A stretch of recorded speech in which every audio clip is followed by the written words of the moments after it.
That's right, Rem. We're back. How are you? Things have been fucking nuts, man. You want to tell us about it before we get into the episode itself? No, it's just, people who followed know that Remy has a tumultuous storyline that goes up and downhill. And it's been crazy, man. I'm staying with some friends and blah, blah, blah, kind of jumping around a little bit from place to place. But you know what? I feel like if the stuff that was happening to me right now happened to me in my 20s, I don't want it to hurl myself off a fucking cliff. Oh, really? Yeah, it's been a lot. And I feel like where I'm at right now, I'm like, it's a bunch of bullshit, but I got it. So I'm doing all right, man. Thank you for asking. How have you been? Obviously we catch up elsewhere, so we have the drive, but how have you been for the folks?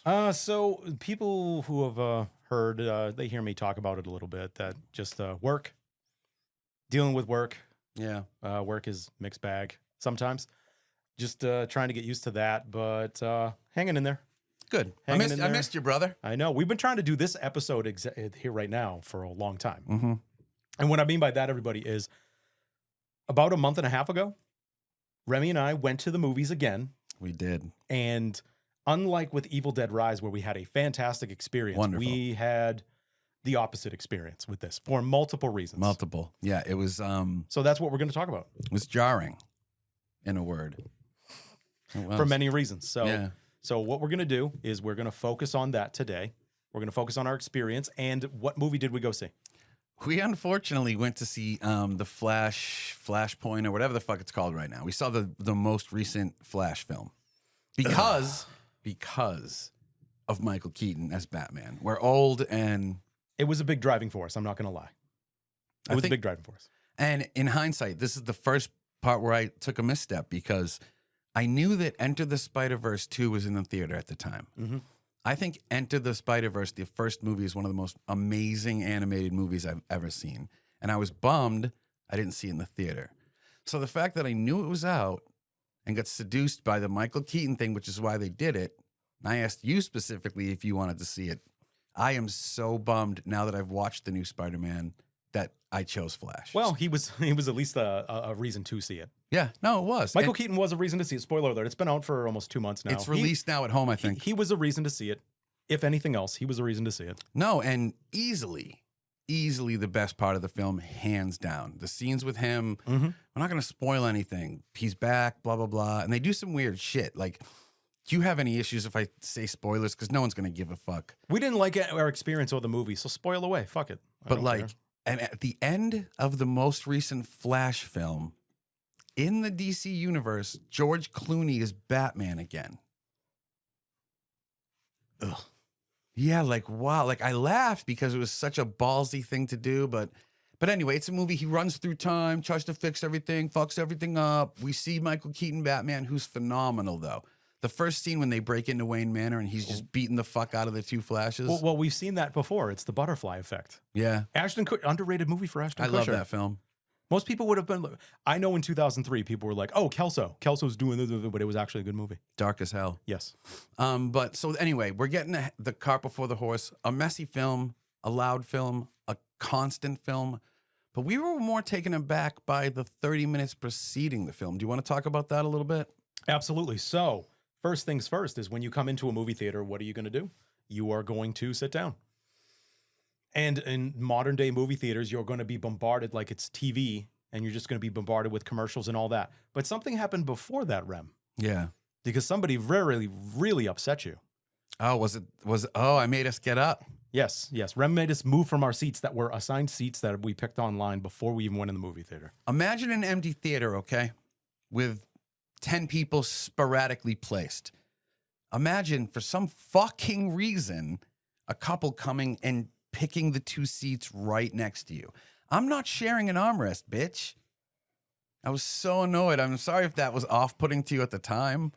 I was like, yeah, I just want to move down because I want to I'm a man, dude. My arms, So yeah, I did do that. It was a little Karen moment, but it's like the guy in an empty bathroom who pisses at the urinal next to you. So literally, just for everyone, and yes, this is hyperbole, but if everyone wants to get a look at what it looked like, so I'll play Remy. So he just was literally, the person sat down. Yes, they were a little heavier set. Yes, they were talking and annoying. I'm not little. And they had mountains of snacks. And they did. And Remy just literally was like, fuck this. Let's move. Move down. We moved down a couple seats. And I'm sitting there like, okay. God bless you, Bob. Yeah, that happened. All right, but then we get into the actual. I'll just say that Maria Menounos presents. That's all I'm going to call it. That is what it is. We've And seen it twice now. First yeah. one wasn't bad. The first one with Evil Dead Rise was fine. Yeah, she brings on people who are in shows or movies that are hip. They are with it right now, and they're like people in their late teens, early 20s, and they just talk about most nonsensical things. And the one with Evil Dead Rise did not make me cringe. No, But this one made me cringe because Yeah. it was like they were literally pulling teeth. And it was written and performed. You could tell they rehearsed it, but Yeah. they acted like it was this natural thing, talking movie trivia, and it was awful. But we thought we were in the theater 5 minutes before the movie began, and we watched at least 40 minutes of, first of all, Bullshit. commercials. Actual commercials, everybody. We paid for tickets. Car commercials, booze commercials, it was fucking weird. And what was the highlight of all of that? And I don't mean a highlight, everyone. This was a fucking low light. This was so strange. Now, understand, let us preface this. It was Pride Month, right? Yeah. Yeah, that's so we're going to preface it by saying it was Pride Month, so this is Pride related. And let us preface by saying, too, no bullshit. We have gay friends. We have no issues with people who are different. We tend to have issues with any marginalized, section of society, and we side with them. But there's also a level where stuff can start to become a little overbearing. And that's what this was like. It was this. They go from like movie trailers and all that and commercials to these guys. They had the energy of the Village People, right? They had like ripped sleeves, denim shorts. And they talk about the movie Meagan, the recent AI. So I have seen this movie. It was an all right movie. Yeah, it was not that memorable. For anyone who's wondering, Meagan is about this woman who has to take custody of her niece because her parents died in a car accident. And she works at this technological company, and they're working on artificial intelligence. And she decides to use the prototype they're working on named Meagan, a robotic android. Yeah. That's essentially like looks like a 12-year-old girl, to become her friend. And then it goes haywire and becomes self-aware and then tries to kill everybody. It's child's play with a girl doll. Yeah. And what it's really trying to say is the underlying message is like, again, because everyone loves to play off fear, is a fear of technology. Yeah. But I mean, it's a movie that 16-year-olds take their girlfriends to. It was a popcorn movie. I watched it too and thought, when it ended, I'm like, I will not remember that movie for the life of me. No. So anyway, they're like, hey, guys, have you seen Meagan? And like, it was the most just blatant. And what they were saying, and flags are splashing, rainbows and all sorts of shit. And it's like, now it's a kid's movie that we're in, first of all. They're basically like, well, welcome to Pride Month. And on Pride Month, we have nominated Meagan as our new icon. As our new gay icon. Now, first of all, when I saw Meagan and I saw what Meagan looked like, you know what I said? Problematic. The world's full of sick people. Those Meagan dolls would not be having a good time. No. So I found the idea of Meagan, even when I saw it, a little creepy and weird. And people made jokes online about, what my Meagan doll would be doing. And it's like, you're fucked up. So there's that. Then these guys are like, oh, she is a super queen. She stands for us. And it's like, me and Bob are like, what the fuck is going on here?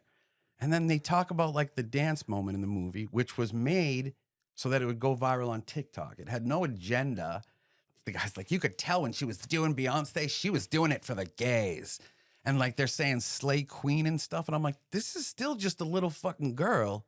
You guys is doing some weird shit with it. Yeah, this is someone who's supposed to be the representation of a 12-year-old female.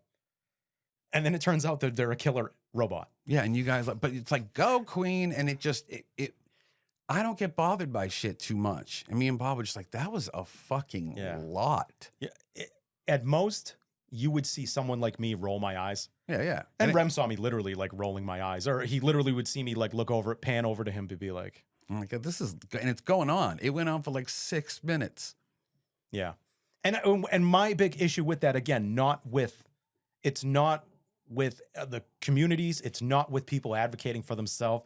It's just find the right things. Yeah, find the right thing. But also it's just like literally like, let's latch on to any hot button thing we can and just make it our thing. Yeah.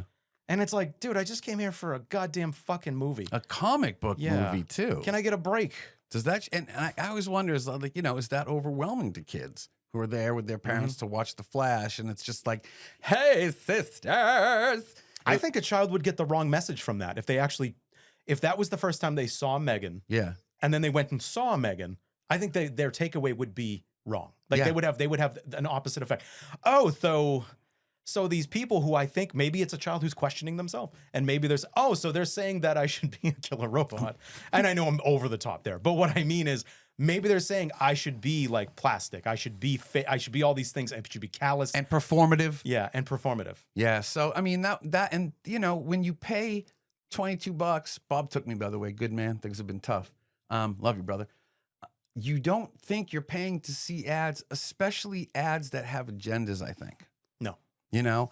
But it is what it was. Neutral. You're thinking you're going to get neutral stuff. Yeah. As annoying as I found Maria Menounos and the cringeworthy stuff, that stuff is neutral. 100%. It's neutral. Like, it's bubblegum that we didn't like the flavor of.